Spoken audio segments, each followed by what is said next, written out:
लिए वो अपप्रचार करे।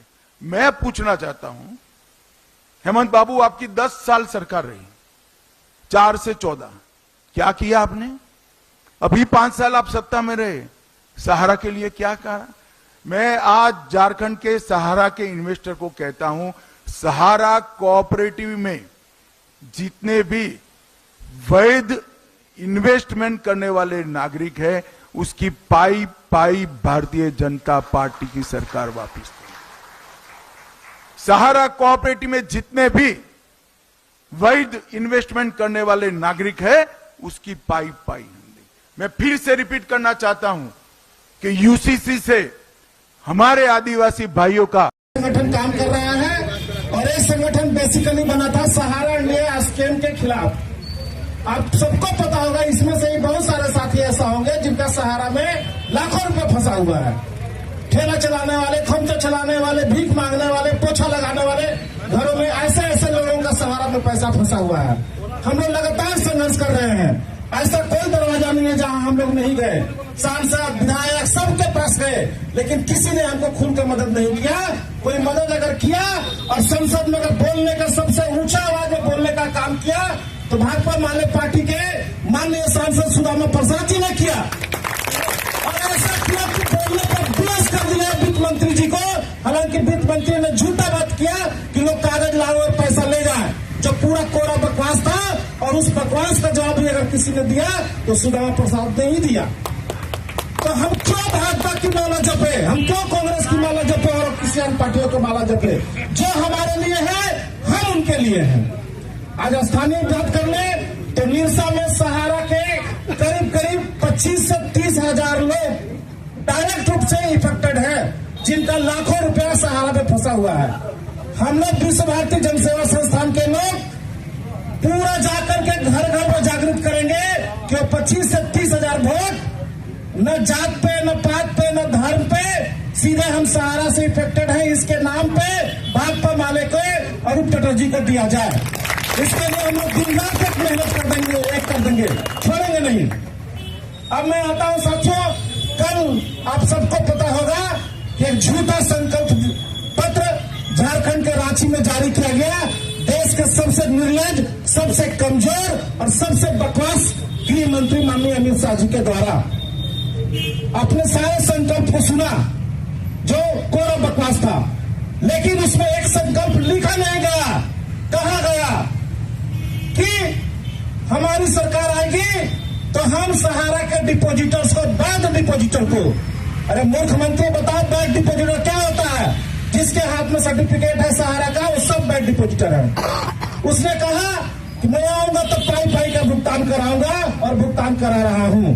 मैं ऐसे निर्लज निर्लज गृह मंत्री से जानना चाहता हूं कि हे निर्लज गृह मंत्री माननीय अमित शाह जी, उत्तर प्रदेश में लोकसभा का चुनाव में गए तो वहां के भूतपूर्व मुख्यमंत्री अखिलेश यादव जी को ऊपर ठिकरा फोड़ दिया कि सहारा का स्कैम अगर हुआ है तो उसके जिम्मेवार अखिलेश यादव है।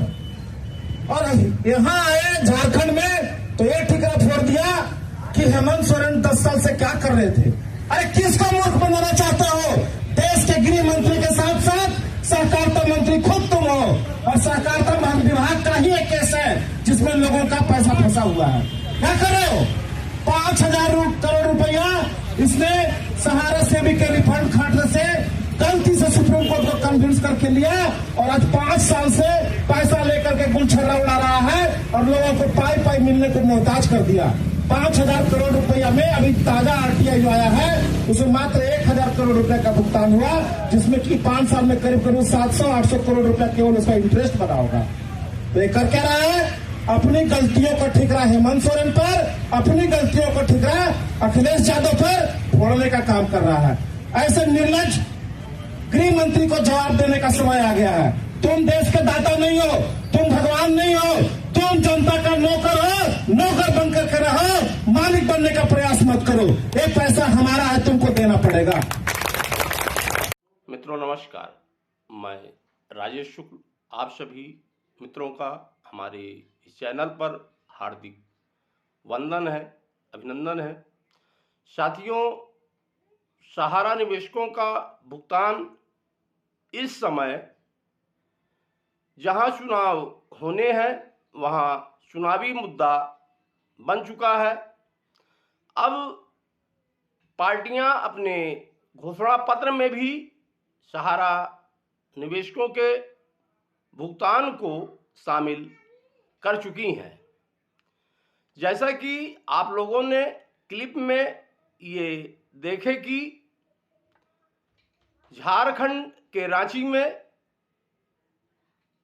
सहकारिता मंत्री श्री अमित शाह जी एक रैली में ये बोले कि सहारा निवेशकों का पाई पाई वापस किया जाएगा।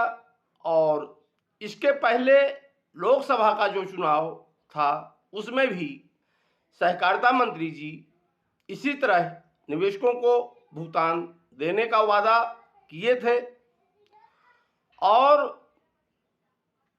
आज सालों हो गए, 14-15 महीने हो रहे हैं, लेकिन कुछ निवेशकों को छोड़ करके अभी तक किसी को भी भुगतान नहीं मिला। सहकारिता मंत्री जी ये भी बोले कि विगत 10 वर्षों से 15 वर्षों से जो सरकारें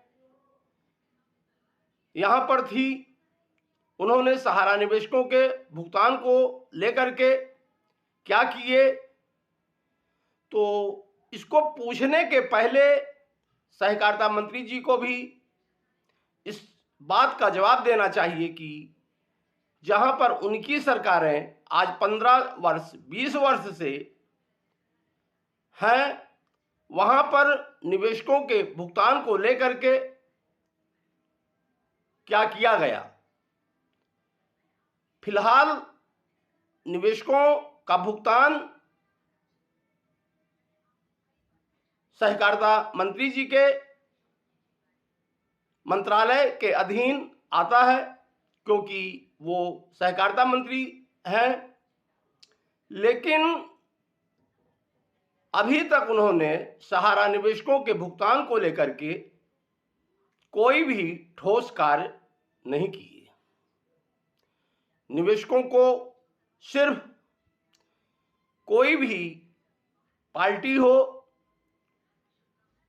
चुनाव के समय भुगतान का लालच दिखा करके सिर्फ अपने ओर आकर्षित करते हैं।